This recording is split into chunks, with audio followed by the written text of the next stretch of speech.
Okay, hello everybody. Welcome to our 7 p.m.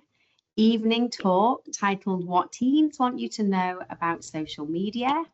I'm Sally, the Program Director for Smart Families, and I'm going to be leading us through the conversation today.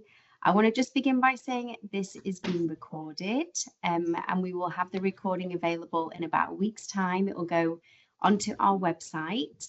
And also, I want to begin by saying, please know that we understand people are in their homes, their life is happening, and so we know sometimes there's interruptions and we might see, kiddos in the background, so everything is fine. More than likely, my dogs will be walking in the room at some point, which they always seem to do every time I sit at my computer. So this is a really exciting kind of different kind of talk that we typically do here at Smart Families. And we are joined by 3 of our wonderful teams. So Ella, Lucas and Leah, you are welcome to switch your cameras back on and we can get ready to introduce you all. So I want to just explain a little bit about how I came to get connected with the 3 teens who are joining us here for our panel today. So my role at Smart Families, I came from a teaching background. I was teaching for many years, and now I work with Smart Families, primarily doing a lot of our newsletter content, and I go and do presentations to parents, and I go and present to students. And we originally started off at Smart Families with our elementary and middle schools, and great conversations, really great connecting with the students and with the parents of that age group. But then we had the opportunity to partner with a high school, and this has fast become one of my passion projects because I absolutely adore being with our high schoolers.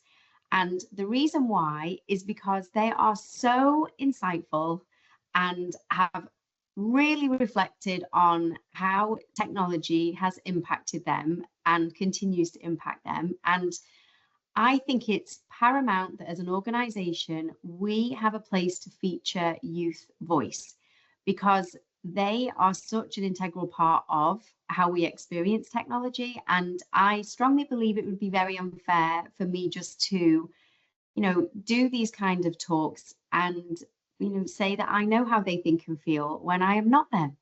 And even though I am the mum to 3 kiddos and I do have 2 teens at home with me, I have a 15-year-old and a 14-year-old.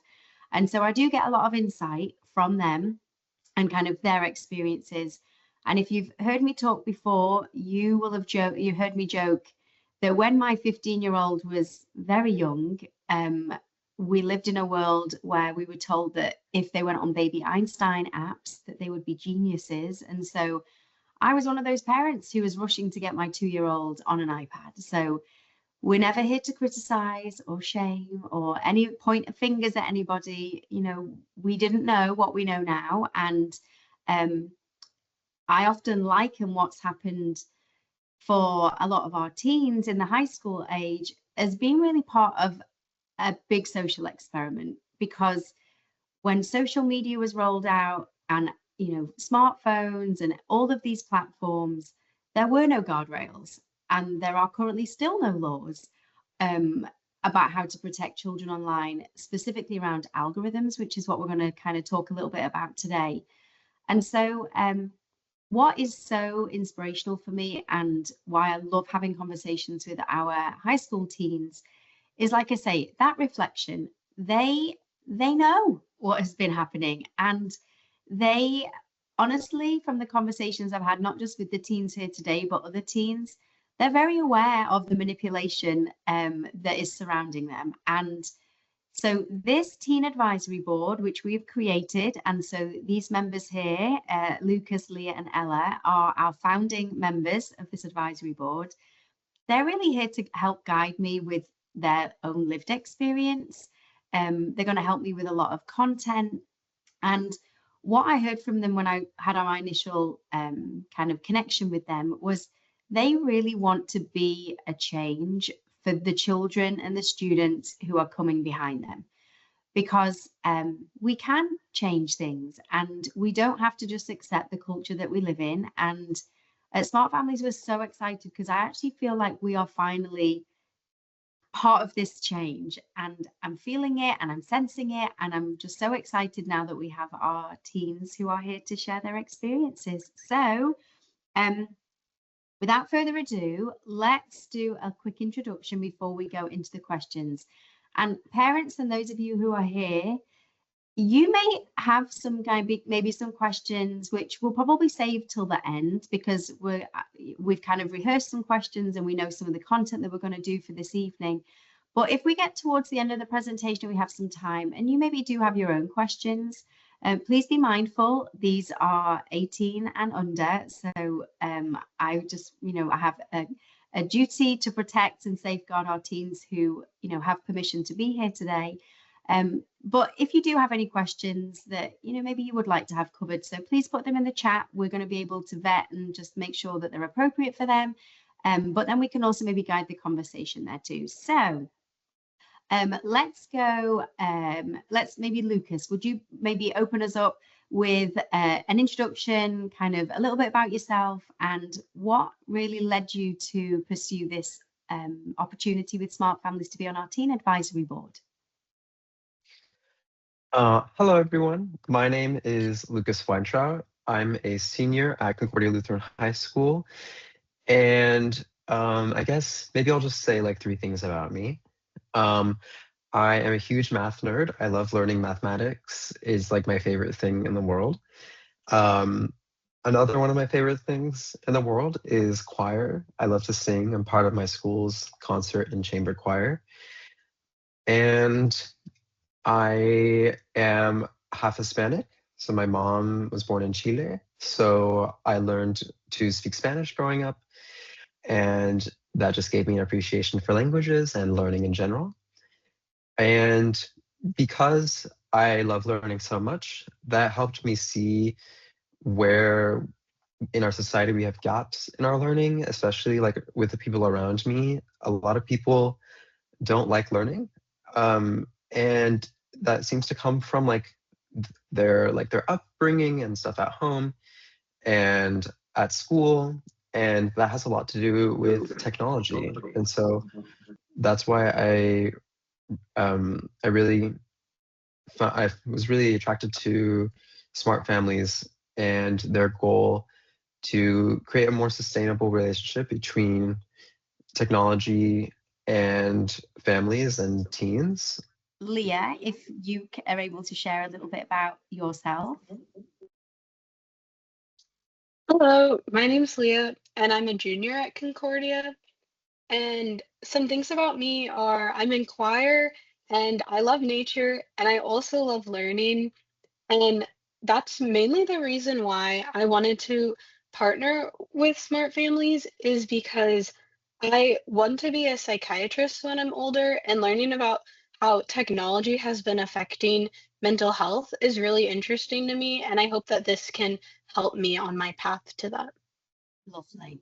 And then I'm going to ask the first question, which is, so in my childhood, I have a before technology and now I'm kind of during technology. And what I'm very mindful of is that it can be very easy for us to try and project our, oh no, I can hear myself.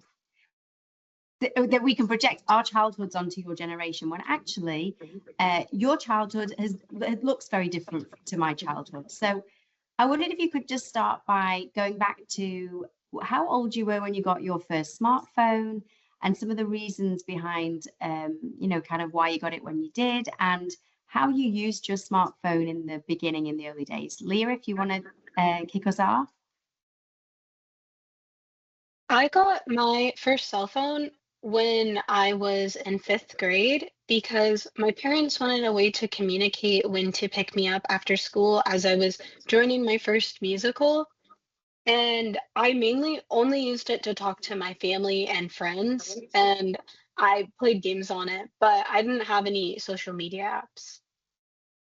And Lucas, how old were you when you got your first smartphone? If I remember correctly, I think I was 13 or 12.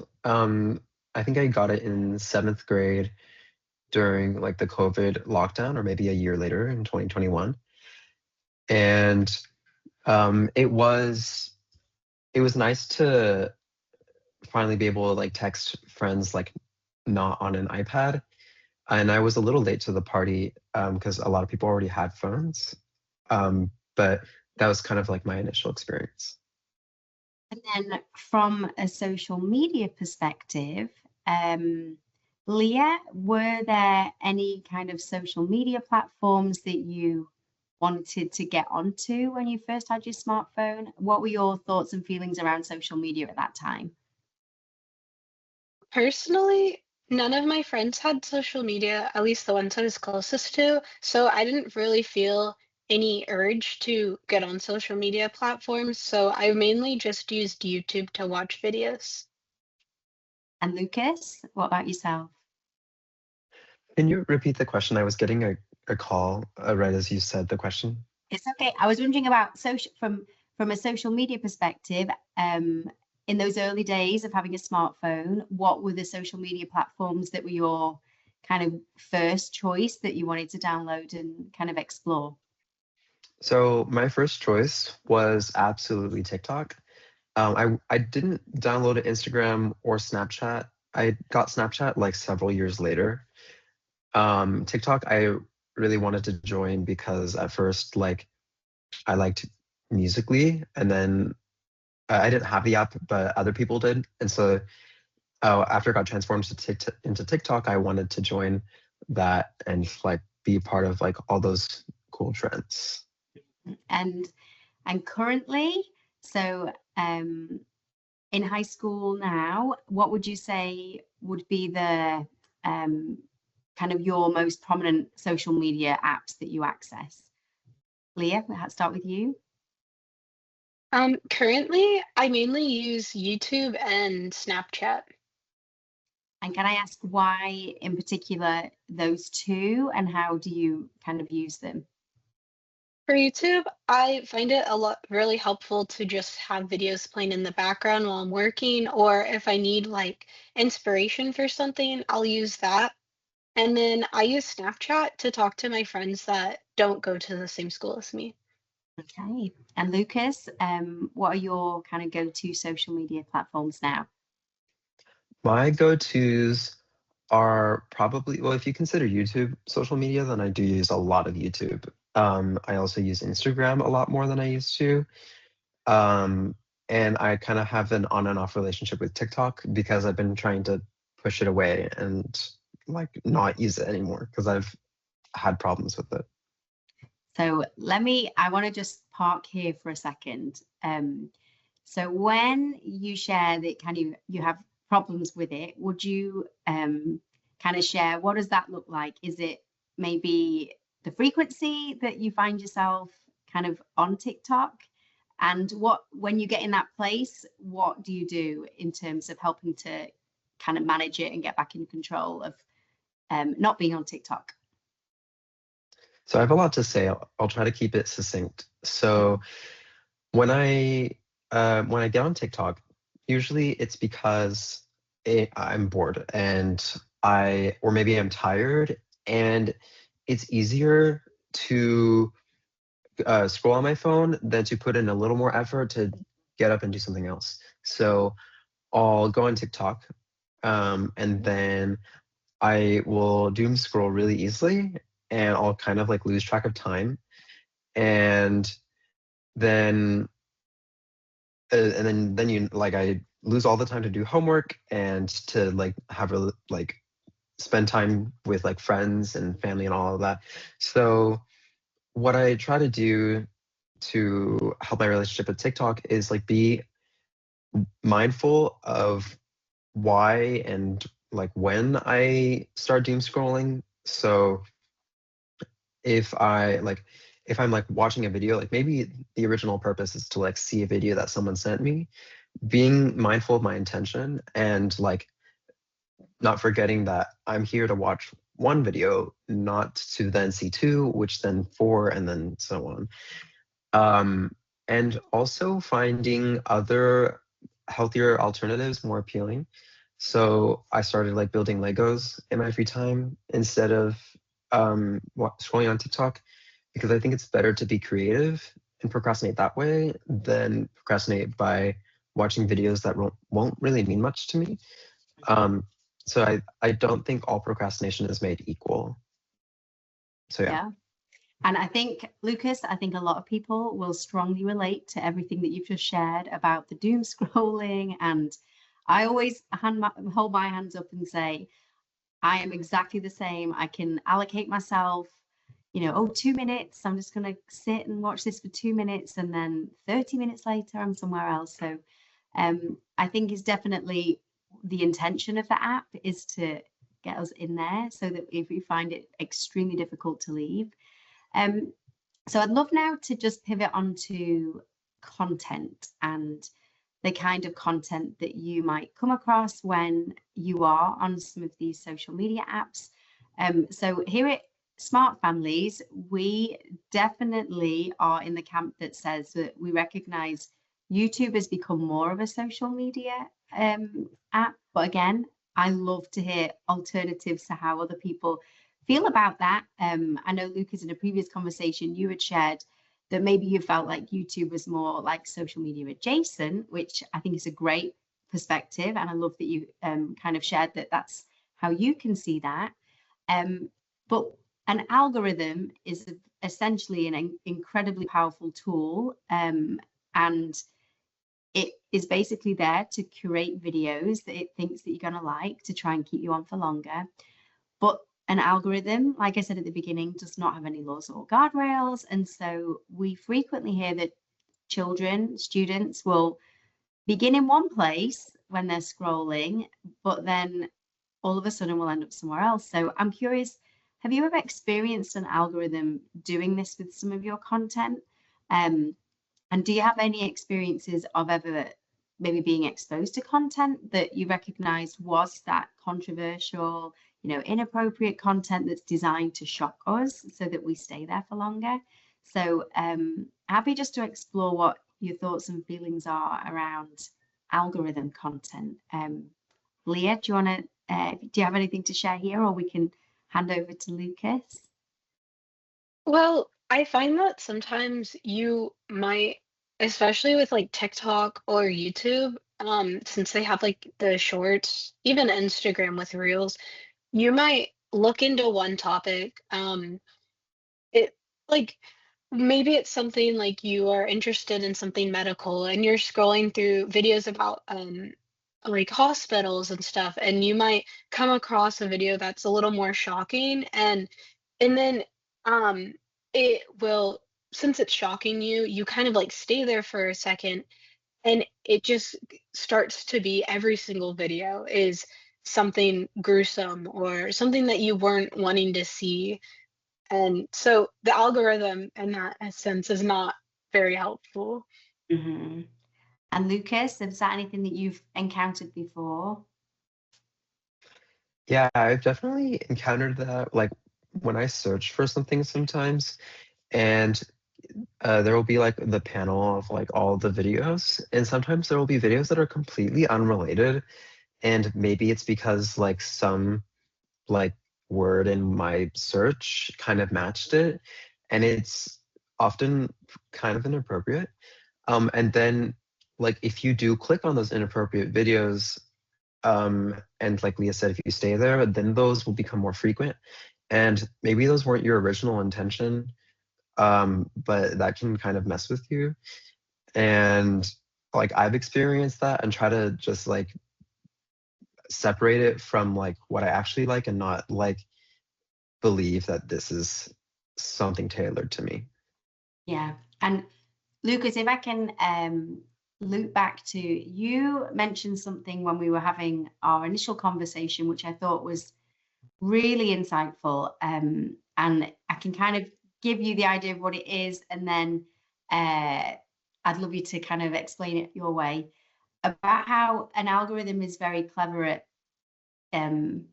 making you think that you've discovered the video, but actually I don't know if you can recall that conversation. You want to kind of touch back on what you said because it was so good. I'll try to remember the best I can. You said something So, about like planting a seed, like you were thinking, mhm, yeah, okay, if that helps, that planting the seed is I what think stuck that with did. me. Thank you. So when you're scrolling, um, you'll come across all these videos, and maybe it'll be something funny or some like idea or topic. Maybe it's like aesthetic or something. um, you might stay there for a second, and then you'll see it more and more, and then you'll kind of forget that you didn't actively seek that out, but you started to like this. And because you forgot it was there, then you'll be like, oh, I like this. And it somehow, how does it know that I like this? That's so cool. It reminds me of when a song plays in the room, and then you subconsciously hear it. And so you start playing the song in your head, but you don't realize it's playing in the room. And then you hear it in the room and you're like, oh my gosh, what a coincidence. And it's kind of the same thing on your phone. Like it'll plant the seed of like this thing that you like, and then you'll see it more and more, and then it'll kind of reinforce that. And Yeah. you'll see that a lot with political ideologies on TikTok. TikTok will only show you the things that you want to see and the Mhm. ideas that you want to agree with, which is kind of weird. When I moved to Instagram, I was seeing things that I did not agree with, and it was kind of like other values, which I think is good for me to get exposed to other things. But um, on TikTok, like I didn't really see people that were like against what I was saying, which can I don't think is kind of healthy for Yeah. anyone. Like it's important to Well, keep a diverse idea. I Yeah. 100% agree. And that we go in part of our program is we're teaching about echo chambers, how these echo chambers algorithms will only show you content that aligns with any kind of values of things you've previously seen, and then it will reinforce. So you explained that beautifully because I loved that you shared that. I think it's that familiarity when something feels familiar, and then you kind of adopt that as your own interest, when actually they've very subtly kind of presented it in a way to you that to make you think that you own that. So I love, and again, I kind of preface this whole conversation by saying, you guys get it, like you get it, and you can see it, and you can see, how much design has gone into this kind of mass manipulation. Um, so I want to just think a little bit now um, on something that I love talking about, which is about this instant gratification, because social media, short form media, very fast moving, very fast paced. And I really believe that that conditions our brains to anticipate and expect things to happen fast.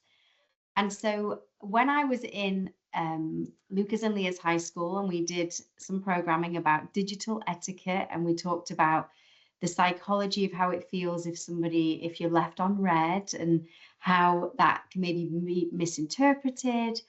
So I'd love you to share with the people on the call, is that something that you're recognizing in your own behaviors when it comes to having notifications or receiving messages from people? Are you feeling that pressure to have to immediately respond to them?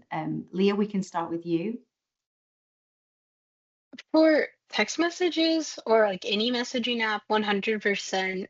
I feel like when someone messages me, I want to immediately respond. And then if they don't do the same thing for me, it can kind of hurt. And you kind of have to just, sit back for a second and realize like you're not face to face. Y'all aren't talking in person, and you don't need to have that immediate response. And people have things that they might be doing. And a text message is an easy way to get in contact with someone without necessarily asking for a full conversation like a phone call would be. Hmm. And Lucas, can you relate at all to that kind of instant desire to respond to somebody? Yeah, for sure. Like you, I definitely sometimes expect like a very quick response, like Leo was saying, and but I try to be like empathetic. I know like people are doing other things, but that so it can still be hard sometimes because of like how I'm conditioned. And Usually, but I do have like kind of like a hierarchy of like notifications in my mind. So green messages from like iMessage or WhatsApp, they like take away my attention like pretty easily because it's like something I want to make sure I check. Because like what if it's, especially if it's from one person, because like what if they're reaching out to me for some like problem, and that idea alone like makes me just want to text them. Now, oddly enough, when it's a group chat, I don't really feel as like inclined to respond because I feel like the topics in a group chat will always be less, not always be, but like are often less important than like a DM. So I tend to like put those off and then read it later so that I can like respond thoroughly. And then outside of messages, most app notifications don't trigger me so much because they're not that important. Like it'll be maybe an app that I don't use that much, or maybe a habit tracker that I haven't really stuck to. So Well, and one of the interesting conversations I'd had when I came to work with the high schoolers was really learning about how Snapchat is kind of fading out a little bit by high school age. And I know Leah and Lucas can maybe share a little bit more about this in a second, but I go in kind of conversations into elementary school. I have all the conversations, a lot of that centers around iPads, like group chat is huge. You know, these kiddos who maybe don't have smartphones, but they're in group chats. And then middle school is just a turbulent season. And, you know, I have a middle schooler, and so everything can feel very unfair. And, you know, he's more inclined to disagree with most things that I say as opposed to agree. And then it is also the place where Snapchat feels like the end goal. And Snapchat is the number one app that we hear here at Smart Families, that it's kind of this gold label app that everybody wants to get in at middle school. And what was so incredible when I've been spending time at the high school is how the high schools are actually articulating, yeah, you know, we're not kind of using this as much anymore. It's not really one of the apps that is my go-to app. And I love that, like Lucas explained, that there almost is there are, for me, what I hear is high schoolers say that they determine the way that they communicate by the closeness of the relationship. So, you know, if it's one-to-one relationship, then you're more likely and inclined to respond to that. And those group chats, which have the grasp on the middle schoolers, are just not deemed as important as anymore. So I think, again, that comes with all about the maturation of the brain. You know, the prefrontal cortex is helping to really understand how communication is working more at this high school level. And I don't know if you have anything to add. I know, Lucas, you've shared with me previously that Snapchat for you is not one of those apps that is really one that you are kind of inclined to use anymore. yeah, I definitely don't really like using Snapchat as much as I used to because it feels like I'm checking emails. Like people are just like just in pictures of their face, and I don't really get much out of that. Like even if like I don't even know how to phrase that in like a like oh like goody two shoes way. Like it's almost like there's just no dopamine kick from that. So Oh, like interesting. it's just like that is not as attractive or enticing as like scrolling on reels.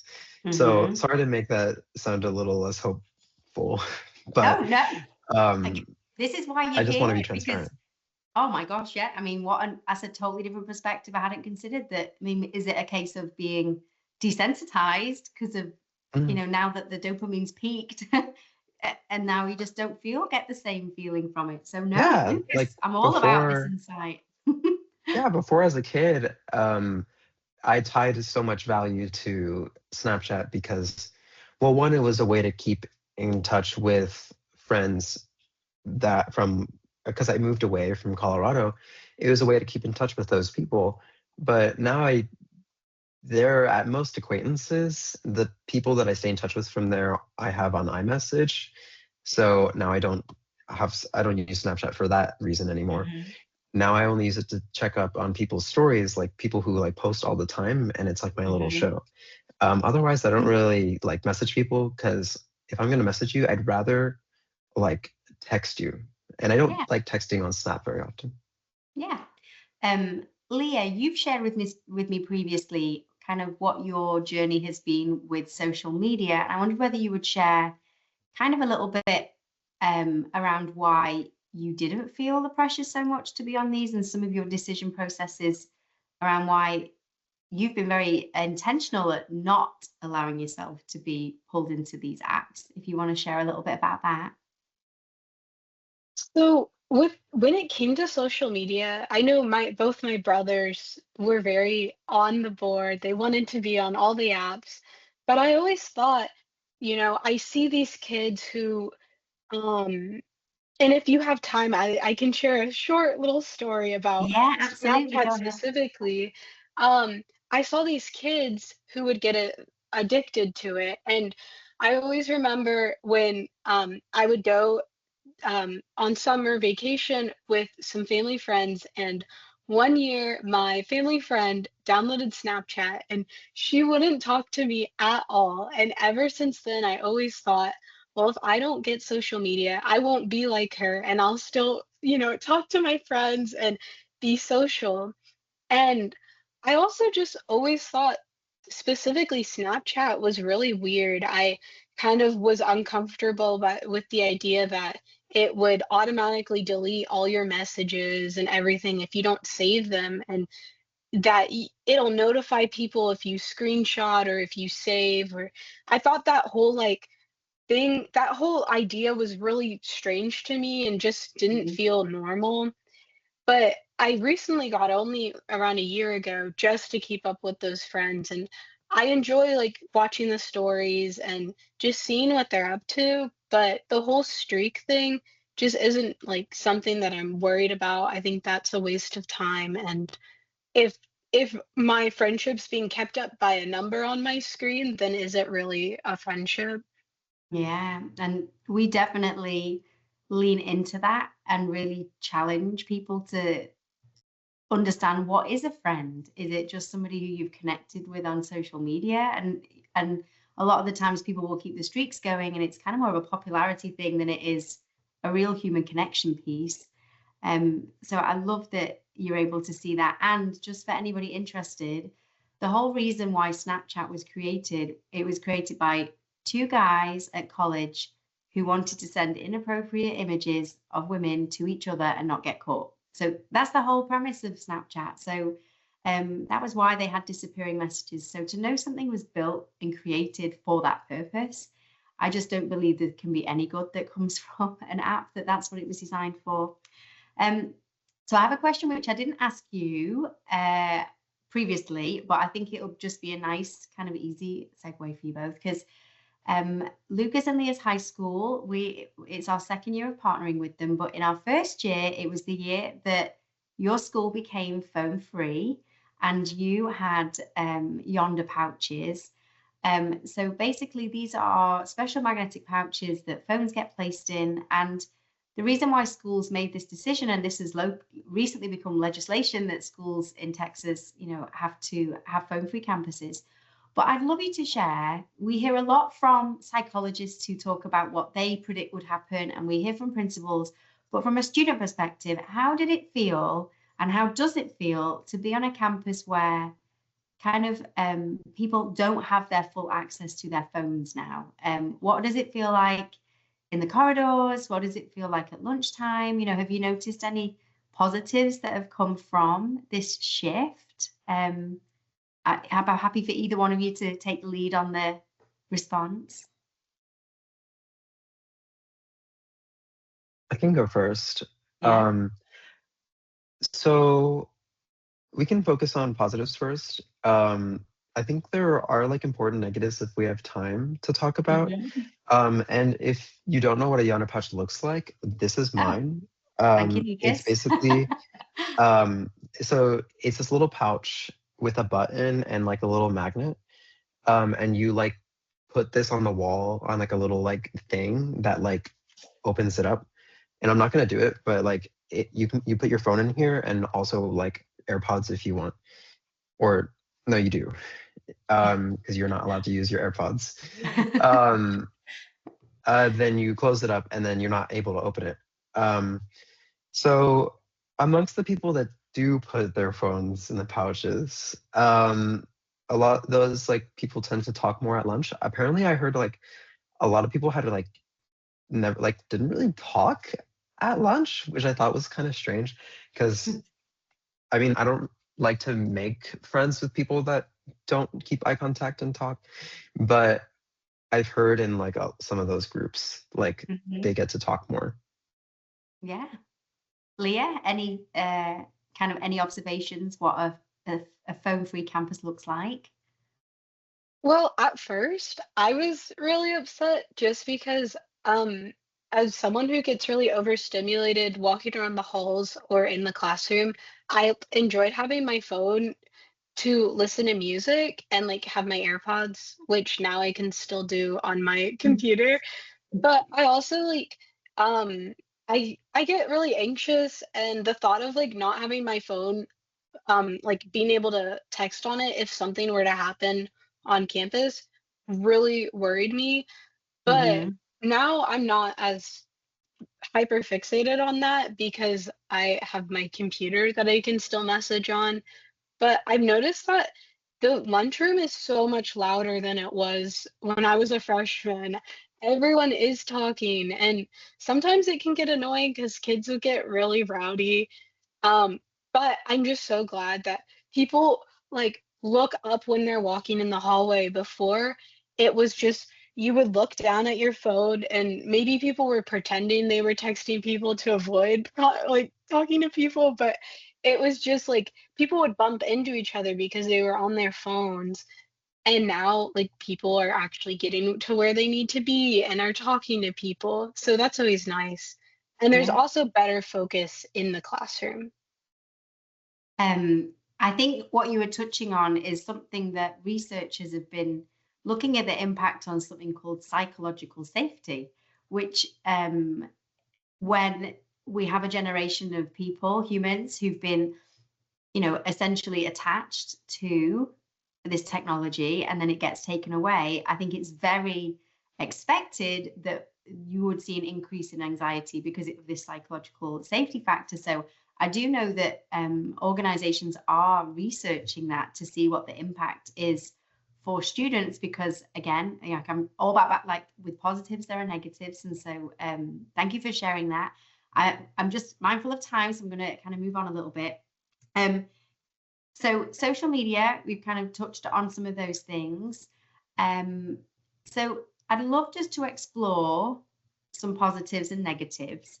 At Smart Families, we advocate that we delay social media until at least 16.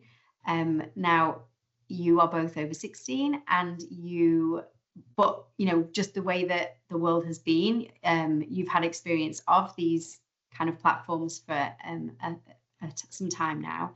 Um, so for the parents and people listening in, I'd love if you could really share for you at this age, what are some of the positives that you feel social media brings to your lives? And Leah, we can start with you.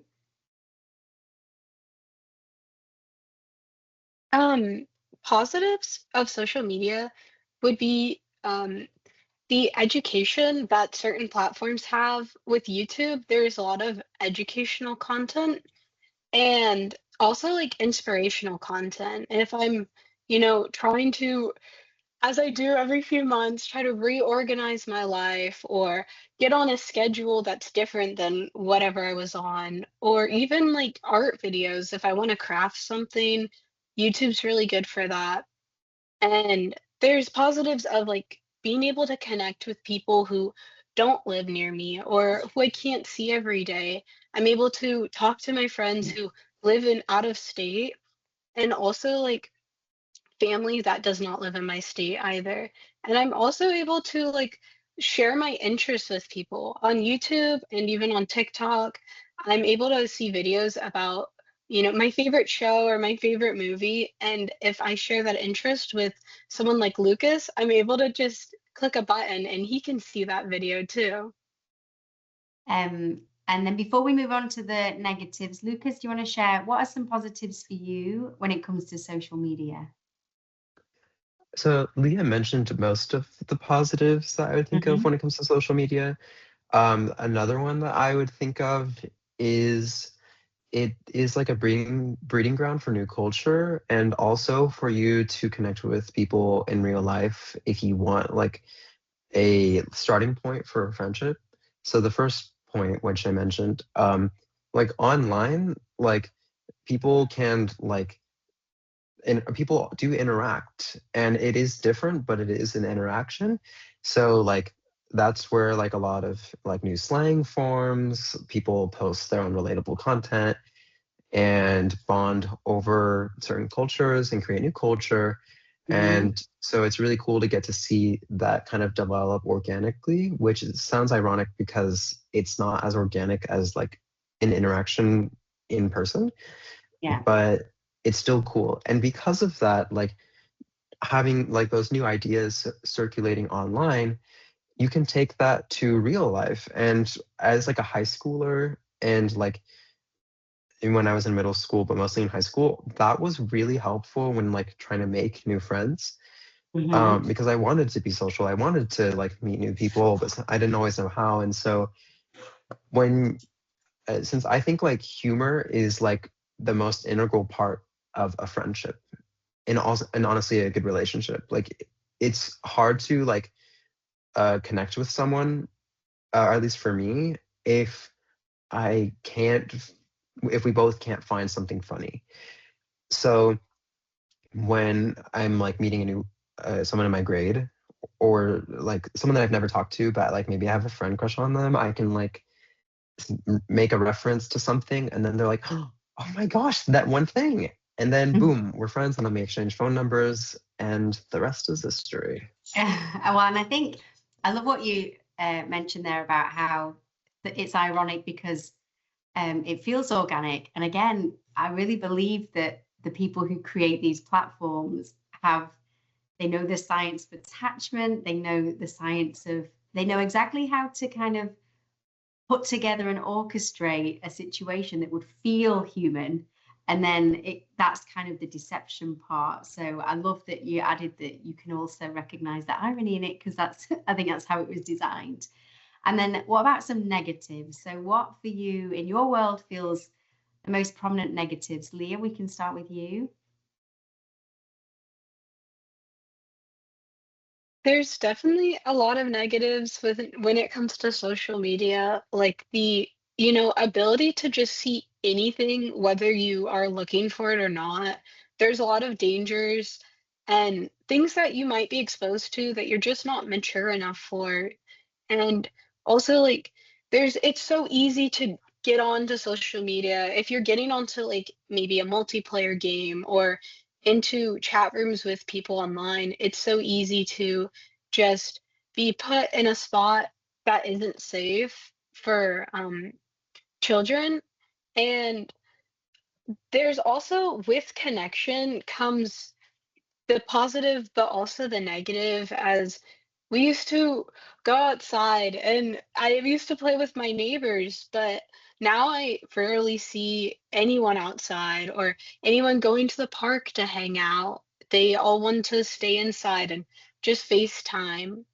Um, so it kind of ruins connections, and it's harder to make those connections when you go to talk to your mom and she's sitting on her phone or sitting on Facebook, and then you're not making that eye contact.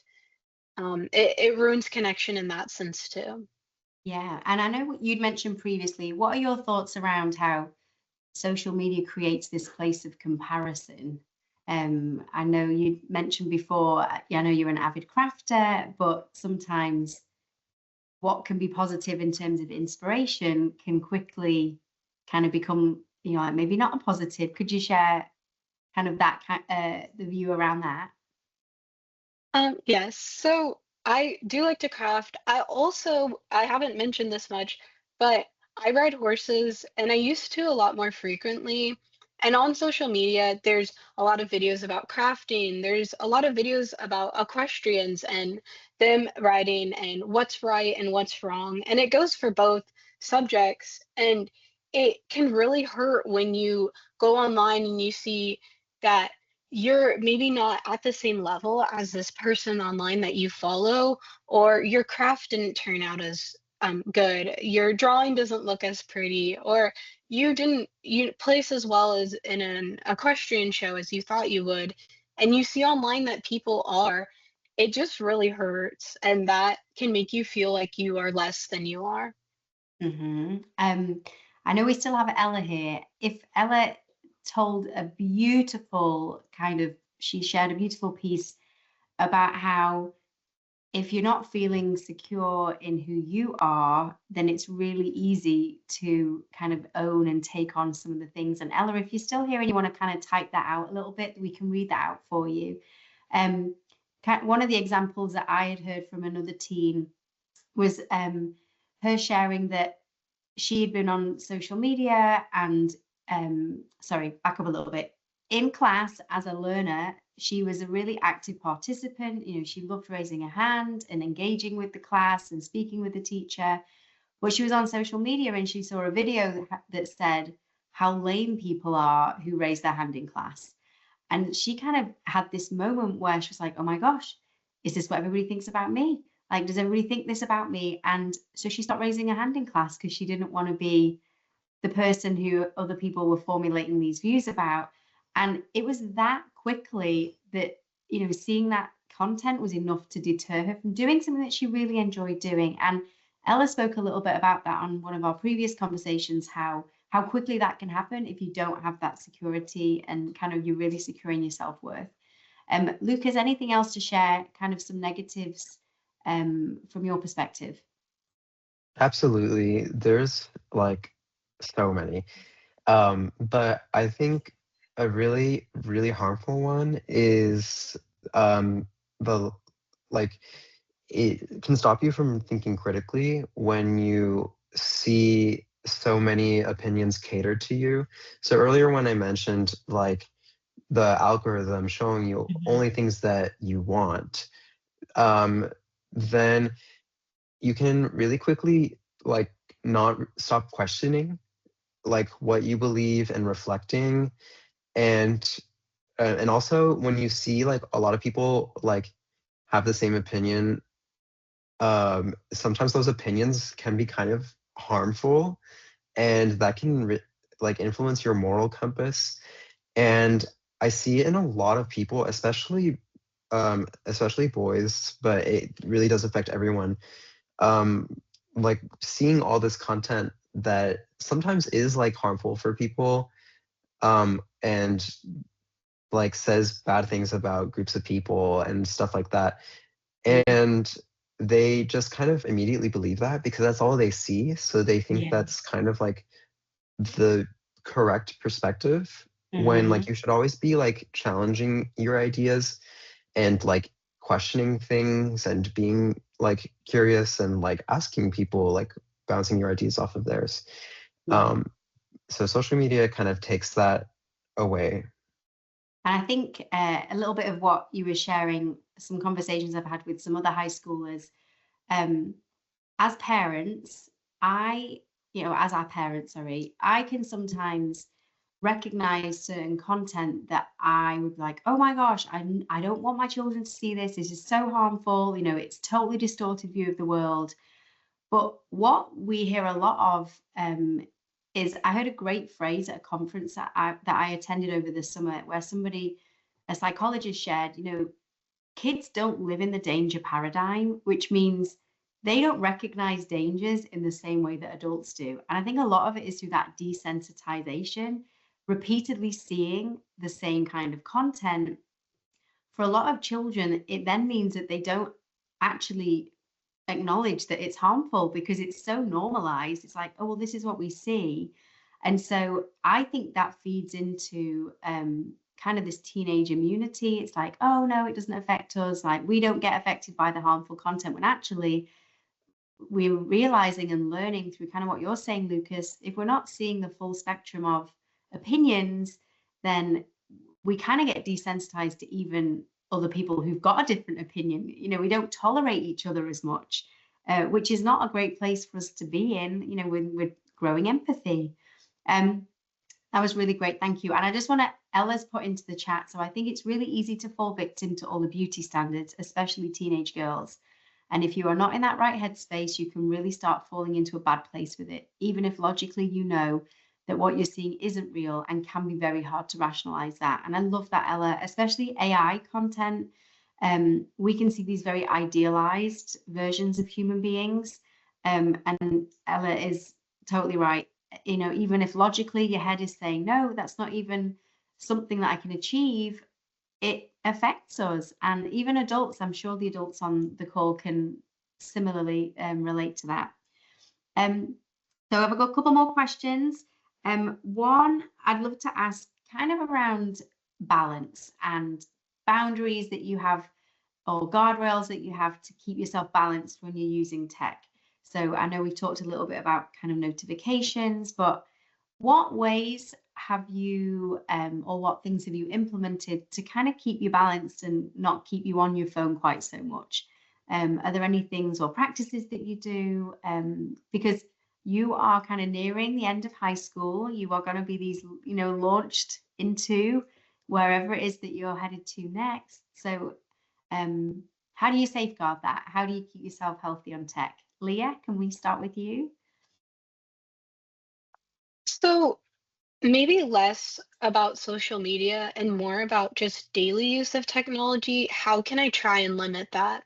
For me, I um, have different things like a record player and a CD player that I use to listen to music instead of being on my phone because I find that when I'm listening to music on my phone, it gives me this pathway to then scroll on my phone, go on social media, and just get in this, you know, this like doom scrolling where I'm not doing anything productive. And what's hard is for daily use of technology is as a student, we are supposed to be on our computer every day, complete assignments on our computer. So to try and limit how much time I'm spending, I really try to print out any assignments that I can or print out readings that I need to do just to try and stay off of my device. Wonderful. And then Lucas, what are you doing to kind of keep that balance? I do two things as like a visual thing. So here's like my phone, and then when I open a thing like YouTube, it like I have this app that like has an intervention, and this is like telling me to take a deep breath because um a lot of it is impulsive. And so if you can kind of like realize that it's like an impulse, then you can kind of think and then be like, I don't really want this. Like I should stay focused, or like I could do something else. Yeah. That doesn't always work because like screen time, if you set it up yourself, then you will know the password, or you can just click like add more time and skip the intervention, and then you get desensitized to it, and so then the app no longer works. So what I try to do is use YouTube and social and even TikTok to my advantage, where I search up tips and information to educate myself on like the psychology of procrastination, because it's not like you need to download all these apps and just be disciplined for the sake of being disciplined. It all of that is kind of putting like a band-aid on an open wound, and learning about the psychology has taught me like, well, I should work with my energy, not against it. And instead of like trying to cut out TikTok completely, maybe instead I supplement or I substitute it with an easier or but yet still rewarding task that's healthier. And so it's really important like to just educate yourself so that you can identify what's causing you to be tempted by technology, and then think of like healthy ways to use it and use other things. No, I love that. And I love your willingness to explore ways to help find that balance. And I think often it will be a lifelong, it feels like a lifelong process for me because it's so easy to get distracted and, you know, pivot somewhere that you didn't mean to be.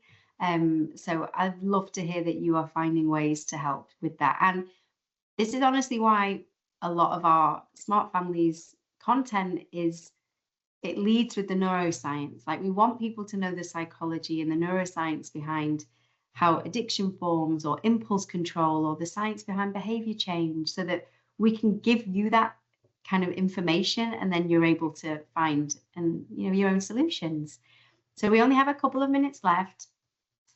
So in a very short kind of 30 seconds, I'd love to know if you could go back to yourself as a fourth or fifth grader, or even a current fifth grader who's asking for technology, and they're asking the parents for a smartphone, or for social media. What is something that you wish you knew then, or maybe something you'd want to tell a fifth grader now about kind of your experiences? Leah, do you want to start us off?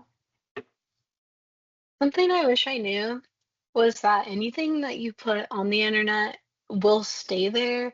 And so if you're writing nasty comments or you're saying anything mean, like, people will see that, and the person behind the screen is a real person. They're not like fake.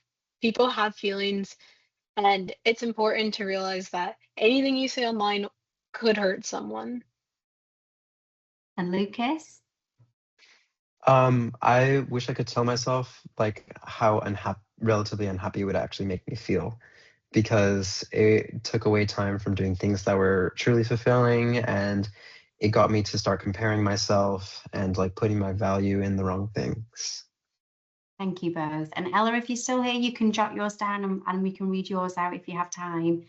So I want to say a huge thank you to Lucas and Leah. And this is just the beginning of our kind of partnership between our high school students and Smart Families. And we're really hopeful to feature a lot more of them. I know they just have such a passion for, like I said at the beginning, helping the next generation of students who are kind of right behind them, and what we can do to help them to have this healthy relationship with technology. And in closing, parents, what I would love to share with you, and this is something that I have been speaking a lot on and a lot to, because what I hear from a lot of the older students is when they have parents who are actively involved in connecting with their children when it comes to technology use. They are showing up to webinars, they are spending time in their child's digital landscape. For me, those are the kiddos who have the healthiest relationship with technology. And it can be really uncomfortable to have some of these hard conversations on certain topics that we just don't want to, and I know what YouTube shorts are like, and often parents, there can be no interest for us to spend time there because it's so loud and fast moving, and maybe it's just not something that interests you. But like Leah shared, when they try and seek that connection with us, and we can be distracted by our own technology, they notice. And so I think showing up for them and spending time investing in learning about how they experience tech, modeling good behaviors ourselves, which is again a challenge for me personally. And my own children love to point out when I'm spending too much time on my phone, and they like to call me out on things, and kind of that's how I ground myself. But I really just wanted to end with that piece that those actively involved parents, like, you are making a difference. And we might not get that feedback immediately, when, especially if it's this turbulent middle school years, when everything you're saying and doing is wrong, and we're ruining their lives because we are having these we're setting these very clear standards, and not only are we setting these kind of special guardrails and setting these boundaries, but we're sticking to them consistently, then it makes a big difference. So finally, just to say, Ella said, I would say to wait, especially for social media. It's okay not to have all this new social media and new apps, even if it's what your friends have. And I want to share quickly, I know Ella wasn't able to share herself, but Ella is somebody who's never had Snapchat, ever. And she said it was just not of any interest to her. And despite lots of people pressuring her and saying, why don't you have it? She just became comfortable with not having Snapchat. And so not only has she survived not having Snapchat, but she's thriving. And again, that can feel like this just inconceivable place for a lot of teens, but it can be done. And I'm just so grateful for them, and we will definitely find ways. Ella, we will have you back on another webinar where we can come and continue this conversation. Parents, I know it's just after 8. I will hover for a little bit longer, those of you who need to get off, and I know bedtimes and dinner times, but we can hang around here for just a few more minutes if there are any questions, if anybody just wants to share anything with our teens. But yes, I'm sure the microphone will work. Like I say, Ella, it's always technology. It's always that piece that is the bit that gets us whenever we do these conversations. So thank you, everybody. Thank you for taking the time to listen in on our conversation. And we wish you a great evening. Thank you, Lucas, Leah, and Ella. Teresa, I have Alison, thank you for yours. So would love your perspective on group texting. My son is in 5th grade, wants an Apple Watch so that he can participate in a group text. So just before I kind of hand it over, and I'll see Leah, Lucas, and Ella if she's still here. So one of the things that we've been doing a lot of content about is group texting, because here at Smart Families, we believe that group texting is a form of social media, because people can do the same things in a group text that they can do on social media. And so it's an area that doesn't get a lot of spotlight, because it can feel to a parent like it's maybe a safe place. It isn't social media and it's not YouTube. And so it can feel like a group chat is a safe place for especially younger children to get. And in my experience, and I know my colleagues at Smart Families, the group chat scenario is where we see all of the conflict and all of the drama, and the group chats become very toxic very quickly. Just as a little bit of an insight about why I say it like that is these group chats, parents have very little control over who gets added to the group chat, who gets removed from the group chat. It's not uncommon to kind of kick people out of the group chat, as a way of being unkind, and then they start new group chats without them in. We've heard situations where people have added strangers to group chats, and these strangers have then been communicating with the children. So this group texting and group chats, they're actually, in my opinion, quite a risky place. What will happen in these group chats is children will land in a group chat situation, and maybe they haven't had any coaching or any training on how we communicate in a group chat. And often what will happen is children will spend time in places watching maybe YouTube videos. They will hear the way influencers talk. They will hear some of this bad language. They'll hear phrases that they have no idea what it means. And then they'll go straight into the group chat and they'll regurgitate. They'll speak the same way the influencers speak to their friends. They'll use the words or the phrases that they've been hearing, often out of context and with no idea what some of these things mean. And then all of a sudden, other parents are screenshotting the group chat. They're going into school and saying, do you have any idea what the children are saying on the group chat? So I just want to throw out a big word of warning about group texting. I know it's very appealing, especially with children wanting to connect with their friends. But in my experience, they get out of hand extremely quickly. We actually have a video on our Smart Families website. I think it's called Hot Topics in the Online World. And our executive director covered group chat. So I would really recommend that you go on our website and you have a look at it. It's just a very short segment. I think we cover a number of topics, but it's on there. And we actually have some guidelines about how to navigate group chat, about what the training should look like. It should start initially with maybe just they learn how to communicate one-to-one with a safe person, maybe a family member. And then after that, and they have shown that they can communicate in that way, then they go on to maybe communicating with a close friend, and you monitor what that looks like. You look at the etiquette, you teach them how to get out of a toxic situation. And then maybe after that, when they maybe get extended where they can speak to 2 close friends.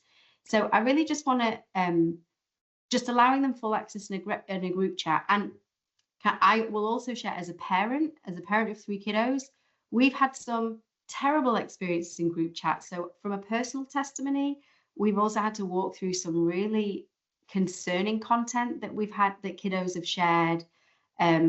We've had strangers have been added to group chats. So I love that you're asking the question, and I love really just your willingness to learn. So there's all my piece. I have a lot to say about group chats, but Lucas, Leah, and Ella, I love that we have you back, Ella. I'm going to spotlight you so that you have a bit more. Let me see. What are your thoughts and views on group chats? And maybe it's maybe go back in time to when you maybe first started using group chats. What were some of your experience there? Lucas, I saw you had your hand raised. What are your thoughts? Okay. I first of all, this person mentions that their son wants an Apple Watch and he's in 5th grade, and I completely relate because for Christmas, when I was in 4th grade, I told my parents I really wanted an Apple Watch, and then I was like, I want an Apple Watch, I want an Apple Watch, I want an Apple Watch, and then I would tell them I wanted an Apple Watch, and then I got an Apple Watch dupe for Christmas, aka like a fake Apple Watch, and then I was kind of sad. And so that's not necessarily about group texting, but that does kind of show how like there is like some attachment to like technology, which I think stems from like the FOMO that people have. And a lot of people, because of FOMO and wanting to feel like they are experiencing like the high school experience or the social experience. I know your 5th grader isn't getting the high school experience right now, but they might feel like they're satisfied, or that that's all they need to feel like they're enough, to that they have the status. So of course it's nuanced, but that's how it is for a lot of people, including myself. And for group chats in general, I think the quality of a group chat is reflective of the quality of the people themselves. So I don't think just because it's digital that changes everything in terms of like the toxicity. I think like since it is digital, like it does allow for new things to happen that are harmful, like selling nude photos and like bad malware. But I think if you're in a healthy group of people and you have a group chat of those people, then I think that group chat is fine. Now, I don't know if I can say the same for like kids that are in middle school, because like you said, like it's good to like introduce a little at a time. Maybe even if they are good people, there could still be bad things. But like once you get to like a mature place in life, maybe at least high school, if there's problems in a group chat where people are saying bad things or sending bad things, that is because the people in that group chat are bad. I don't think it's the nature of a chat and multiple people. Because I'm in some group chats and I'm not in many, and they tend to be small. Like no more than like 8 people. If they are more, it's because I'm like it's a birthday party group chat and I'm like sending people notifications. And that's another thing. Like group chats of like 20 kids, they often don't work because like that doesn't really allow for like the close connections that you need in a group. And I think like there is like a sort of maximum to the amount of like close connections, or at least for the type of communication you want in a group chat. So the ones that like tend to work are under 10 people. And I think And yeah, there you go.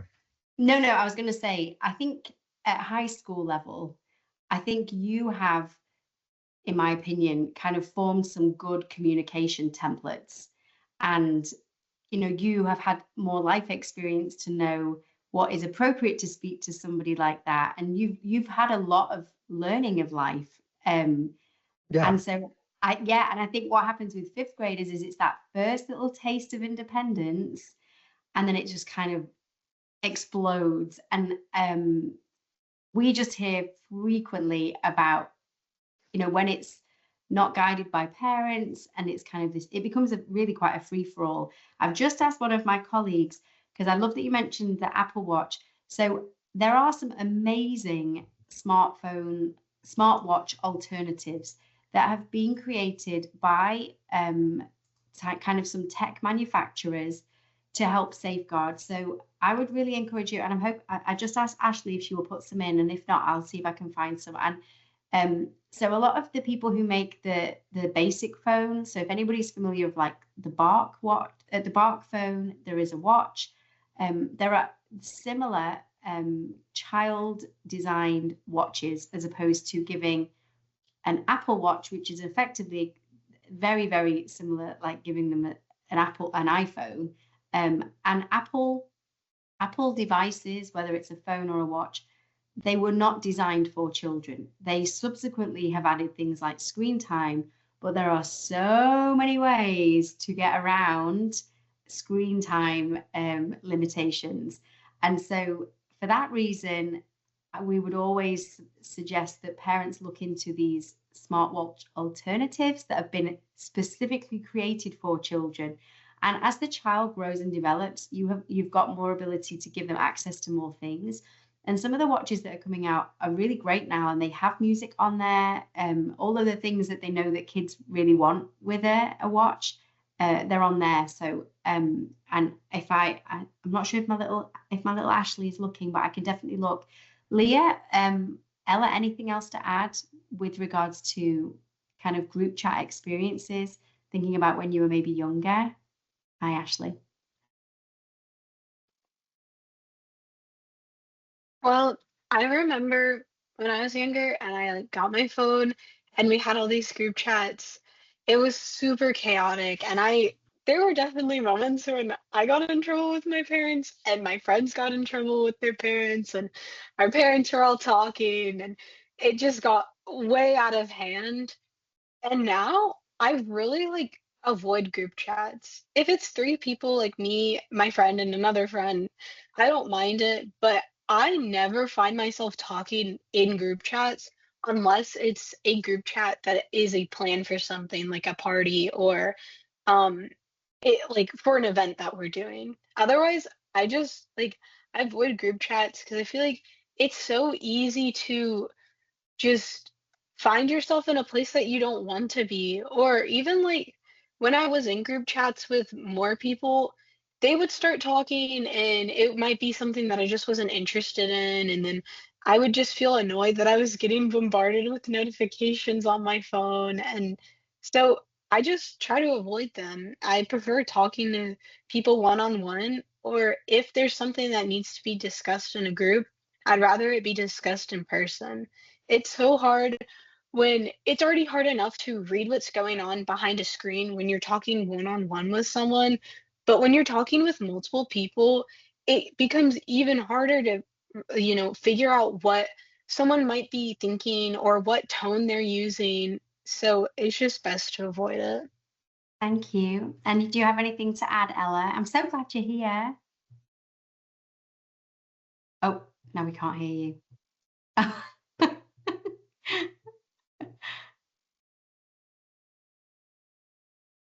can unmute you. Are we going to type? Perfect. Thank you. And thank you, Ashley. I know Ashley has just put some information. One of our Smart Family schools, St. Constantine, has got some information for about screen-free bedrooms, so that can be saved there too.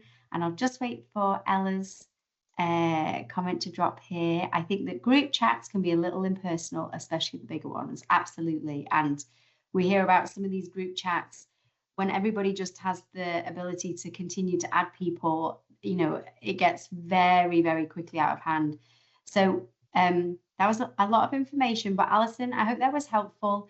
And just to bounce up really quickly what Leah said about like how her group chats are about 3 people, I have been telling a lot of students during presentations, because I've been thinking a lot about it, how, if you're sitting at a huge lunch table with the entire class or the entire grade and someone says something unkind, then only, 3 people to 4 to 5 people would hear you, right? And you're only really able to have a conversation with 5 people. We're not really meant to or designed to have an entire conversation with 40 people at one time. And so you have 40 different personalities, with 40 different emotions, with 40 different things going on in their lives, and then you mix that with like tone on here and you can't even see their face, and it's a recipe for disaster. So I always kind of like the 3 to 5 number. I feel like if you can't, I feel like that's the more natural thing. Like if you're at a party or there's usually about 5 people that you can truly connect and hear with at one time, and no more than that, because it's just not really possible. So that's just a little tidbit. Yeah, and training. I have a 15-year-old about to get his driver's permit, and there's no way on this planet I would put him in a car without any kind of training. I think the same applies to all of these digital spaces, and whether it's group texting, whether it's a smartphone, and eventually after 16 it's social media. I think the best thing we can do is train them up. And like, I'm going to finish by just reading Ella's. So I saw a question about trends and feeling left out, and I just have to say, I think for especially younger kids, it can feel a little isolating if you don't know about those trends. I personally did feel this in middle school, but when you find the right people who genuinely want to talk to you, if you don't know the trends, your friends will find something else to talk about. I think it's also okay to say that you aren't in the know and just accept it, because you can't always know everything. Beautifully stated. I love that. Thank you, Ella. Okay, thank you for those of you who stayed a little bit later for a kind of a little bit of extra conversation. Thank you again, Leah, Lucas, and Ella. Thank you for taking time out of your busy schedules. We love that you were able to join us, and we're very excited to keep collaborating. And thank you to those of you who stayed extra with us as well. Have a great evening, and please check out our website. Have a look at the resources and previous online talks that we've done to really just dig in and get as much information as you possibly can. So thank you, everybody. Good evening.